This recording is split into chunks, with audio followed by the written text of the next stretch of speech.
আসসালামু আলাইকুম। তো দর্শক, আপনারা শুনছেন সন্ধ্যা 12টার সংবাদ। বলছি রেডিও ক্যারাবেরাতে আমি খবর পড়ছি তারসিরা টিভিতে। খবরটি প্রচালিত হচ্ছে আজিমপুর কলাবাগান সংসদ ভবন থেকে। প্রথমে বিস্তারিত, তারপর শিরোনাম।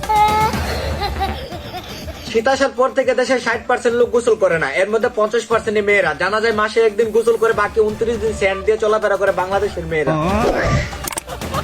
আমাদের পাবনাপুর গ্রামে এক হরিণের আক্রমণের শিকার হয় 2টি বাঘ। জানা গেল যেদিন থেকে বাংলাদেশ ক্রিকেট জার্সিতে বাঘের ছবি বসানো হয় সেদিন থেকে জঙ্গলের বাঘেরা কাপুরুষ হয়ে যায়।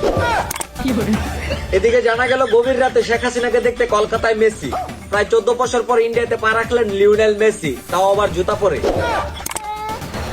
মেসিকে দেখতে নাকি খরচ হয় প্রায় 13 লক্ষ টাকা। এতে অবাক হওয়ার কিছু নাই, এর থেকে বেশি টাকা কামায় আমাদের লেউটার বিল্লাল ভাই। এদিকে আমাদের চিত্রনায়িকা পরিমণি বাংলাদেশের জাতীয় নির্বাচনে রাজনীতি করতে চাই, লোকে নাকি তাকিয়ে চাই। প্যাম্পাস মার্কা দিয়ে প্রধানমন্ত্রী হতে চায় আমাদের পরিমণি খালায়। এদিকে 16 ডিসেম্বর উপলক্ষে 100 জিবি ইন্টারনেট ফ্রিতে দিচ্ছে সিম কোম্পানি। জানা গেল এলাকার ভাবিরা এক সপ্তাহ আগে থেকে অপেক্ষা রয়েছে, তবে বিজয় দিবসের জন্য নয়, 100 জিবি ইন্টারনেটের জন্য। এই শুনে আমার এক বন্ধু এলাকায় নতুন মোবাইলের দোকান দেয়। সে বিশ্বাস করে ভাবিরা ইন্টারনেট নেওয়ার জন্য লিঙ্কে ক্লিক করলে তাদের আইডি উধাও হবে। এই নিয়ে আমার বন্ধুর কাছে আসলে বন্ধু ভাবিদের নাম্বার গুলা রেখে দেয়। দেশে 2 দিন পর পর শুরু হয় দর্শন বিল্লালের পাগলামি। পৃথিবীর কোন অটুভাস বিজ্ঞানী বলতে পারবে না কবে শেষ হবে তার ছাগলামি। বিস্তারিত রিপোর্ট মাহিয়া মাহির রিপোর্ট দিয়ে।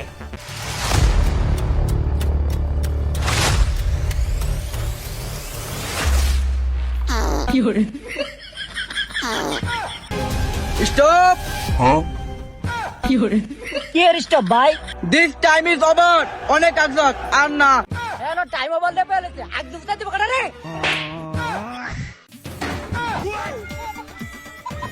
তো দর্শক, এতক্ষণ দেখছিলেন প্রধান শিরোনাম। বিস্তারিত দেখবেন আটলান্টিক মহাসাগর পানি শূন্য হলে।